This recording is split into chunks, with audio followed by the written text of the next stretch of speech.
Wow, dude. It's been a while. I am so sorry. Things have been really, really crazy here for me for work. Anyway, here we go. I hope you're having a good time at camp. Mama says you like it, so I hope to hear some information on camp soon. Send me a video or chat. But if we remember where we left off with Charlie, they were riding in the boat and they stopped at the red door, the inventing room. Here we go, chapter 19. The inventing room, everlasting gobstoppers, and hair toffee. When Mr. Wonka shouted, "Stop the boat!" the Oompa Loompas jammed their oars into the river and backed water furiously. The boat stopped. The Oompa Loompas guided the boat alongside the red door. On the door it said, "Inventing room, private, keep out." Mr. Wonka took a key from his pocket, leaned over the side of the boat, and put the key in the keyhole. "This is the most important room in the entire factory," he said. "All of my most secret new inventions are cooking and simmering in here. Old Fickle Grubber would give his front teeth to be allowed inside just for 3 minutes. So would Prodnose and Slugworth and all those other rotten chocolate makers. But now listen to me. I want no messing around when you go in. No touching, no meddling, no tasting. Is that agreed?" "Oh, yes, yes," the children cried. "We won't touch a thing." "Up to now," Mr. Wonka said, "nobody else, not even an Oompa Loompa, has ever been allowed in here." He opened the door, stepped out of the boat into the room. The 4 children and their parents all scrambled after him. "Don't touch!" shouted Mr. Wonka, "and don't knock anything over." Charlie Bucket started around the gigantic room in which he now found himself. The place was like a witch's kitchen. All around him, black metal pots were boiling and bubbling on huge stoves, and kettles were hissing, and pans were sizzling, and strange iron machines were clanking and sputtering.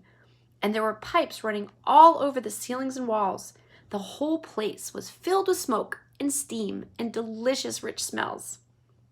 Mr. Wonka himself had suddenly become even more excited than usual, and anyone could see that this was the room he loved best of all.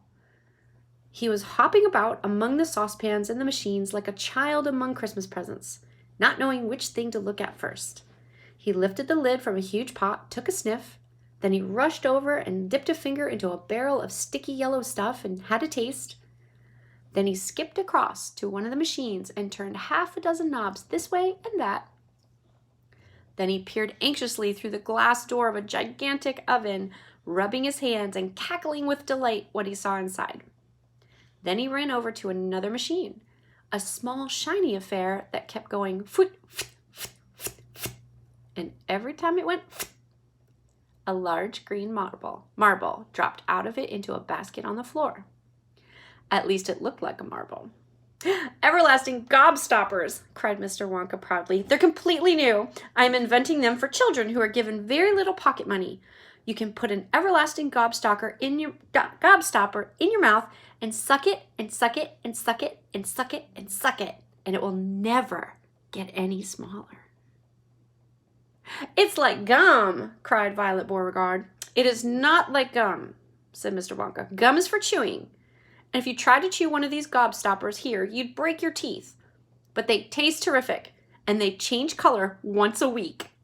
And they never get any smaller. They never disappear. Never! At least I don't think they do. There's one of them being tested at this very moment in the testing room next door. An Oompa Loompa is sucking it.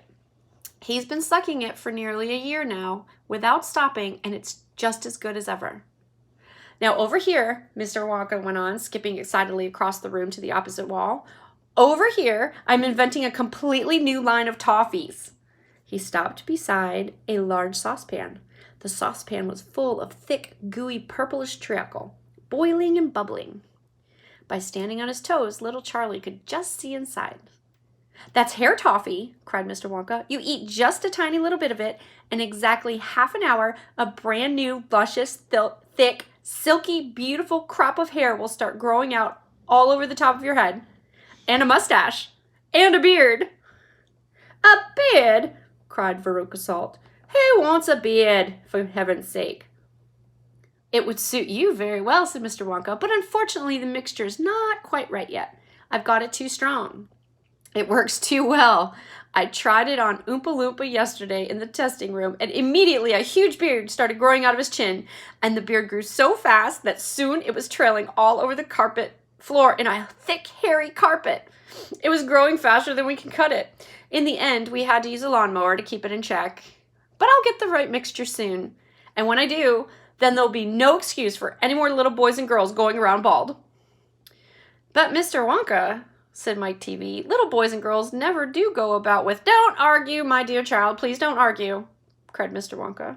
It's such a waste of precious time. Now over here, if you will all step this way, I will show you something that I'm terrifically proud of. Do be careful though, don't knock anything over. Stand back. I wonder what it is. There you go. Chapter 19 completed. Love you, bud. Have a great day.